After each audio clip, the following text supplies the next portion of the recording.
We just hit them very hard. মধ্যপ্রাচ্যের সংঘাত নতুন মোড় নিয়েছে।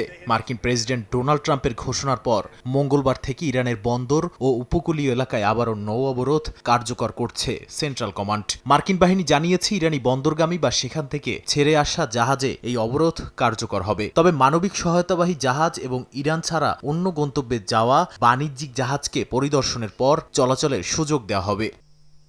ওয়াশিংটনের এই পদক্ষেপের কড়া জবাব দিয়েছে তেহরান। পররাষ্ট্রমন্ত্রী আব্বাস আরাকচি বলেছেন, হরমুজ প্রণালীর অভিভাবক সবসময় ইরান ছিল এবং ভবিষ্যতেও থাকবে। একই সঙ্গে তিনি ইঙ্গিত দিয়েছেন, প্রণালীতে নিরাপদ চলাচল নিশ্চিত করার দায়িত্ব ইরানই পালন করবে। এরই মধ্যে ইরানের কেশম দ্বীপ এবং দক্ষিণাঞ্চলীয় শহর জামে হামলা চালিয়েছে মার্কিন সেনারা। জবাবে মধ্যপ্রাচ্যে থাকা বিভিন্ন ঘাঁটিতে ক্ষেপণাস্ত্রের আঘাত হানে তেহরান। এতে আমিরাতের তেলের ট্যাঙ্কার ক্ষতিগ্রস্তের পাশাপাশি ভারতীয় নিহতের খবরও মিলেছে।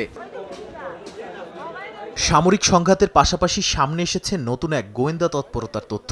মার্কিন ও ইসরায়েলি গণমাধ্যমের প্রতিবেদনে দাবি করা হয়েছে, ইরানের সাবেক প্রেসিডেন্ট মাহমুদ আহমাদিনেজাদকে সম্ভাব্য নেতৃত্বে আনতে গোপনে যোগাযোগ করেছিল ইসরায়েল। এজন্য মোসাদের তৎকালীন প্রধান ডেভিড ভার্নিয়া হাঙ্গেরিতে গিয়ে তার সঙ্গে বৈঠকও করেন বলে প্রতিবেদনে উল্লেখ করা হয়। একাধিকবার তার সঙ্গে গোপন যোগাযোগ, ভ্রমণ ও আবাসনের ব্যবস্থাও করা হয়েছিল বলে দাবি করা হয়। তবে শেষ পর্যন্ত সেই পরিকল্পনা বাস্তবায়ন হয়নি। বর্তমানে আহমাদিনেজাদ ইসলামী বিপ্লবী গার্ড বাহিনীর গোয়েন্দা শাখার হেফাজতে রয়েছেন বলে নিউ ইয়র্ক টাইমসের প্রতিবেদনে দাবি করা হয়েছে, যদিও ইসরায়েল বা ইরান কোনো পক্ষই এ বিষয়ে আনুষ্ঠানিকভাবে মন্তব্য করেনি।